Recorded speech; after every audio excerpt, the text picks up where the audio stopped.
見た瞬間、見た人の感情や気持ちに何かしらの変化をもたらす絵ですね。誰かの気持ちに波紋を呼ぶような、そういう作品です。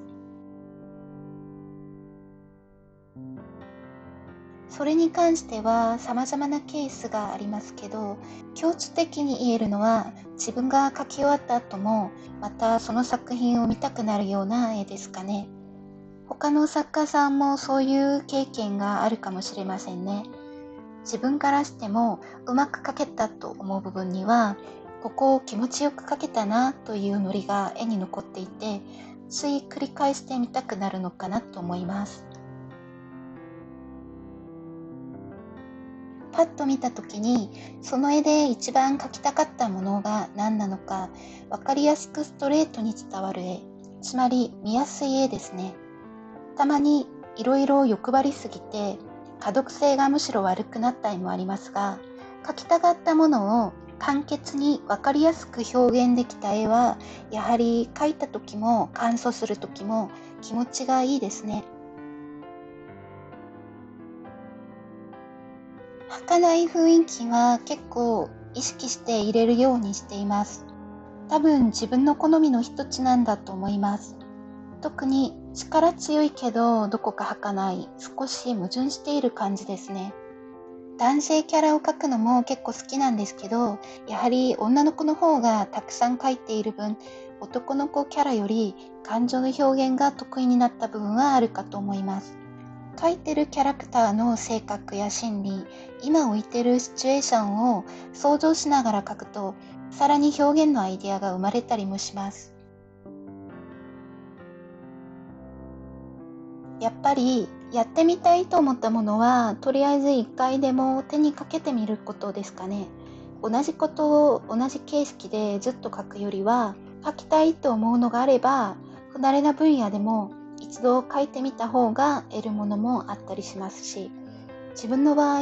漫画家としてデビューしたのは20代半ばぐらいで、漫画を描き始めたのもその直前でしたので、スタートは一般的なケースよりは遅いんですけど、その時もなんとなく漫画を描いてみたいとなって描いてみた結果、結構ハマって今まで続けていますし、他にもハマり続ける可能性があると思ったものにはチャレンジしてみたいと思います。オリジナルの漫画を全くやったことがないわけではないのですが、ストーリーも含めてオリジナルの漫画の新作を久しぶりに描いてみたいところです。あと、やっぱり 3D をもっと勉強したいんですね。いずれ 3D で漫画を描くことも当たり前になるかもしれませんね。あとは動画演出も興味があります。絵の勉強と作品の発表を並行することをお勧めしたいと思います。作品は SNS での発表でもいいですし、周りの人に見せることでも大丈夫です。作品を作る目的がもし最終的に世間に見せるためなのであれば、一人でも二人でもいいので他人に見せましょう。ただ、一人二人だけに見せても感想が少なくて逆に悩むことになり得ないので、できれば SNS などの多くの人に発表できる場をお勧めしたいです。もちろん自分の絵がまだ上手くないとか恥ずかしいとか、発表してもあまり見てもらえないみたいな気持ちになることも多いかと思います。私も長い間プロとして作品を発表しているのですが、未だに表現が未熟で自信ないところがあったり、発表をためらう時もあったり、思ったほどの反応が返ってこない作品もあります。こういう悩みはいつまでもついてくるものだと思いますので、結局こういう悩みも作品を見せ続けるための過程だと思い切って発表をし続けた方が、作品を見てもらえる経験とか手応えとか、知らなかった自分の好みに気づくきっかけとか、わずかながらでもそういうのを得られる上に、自分の絵を応援する人に出会える可能性も増えると思います。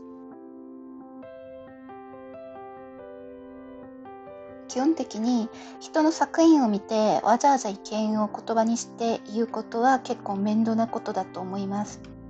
それなのに何か言いたくなったということはまず作品にその面倒さを乗り越えるほど存在感があったということにもなります。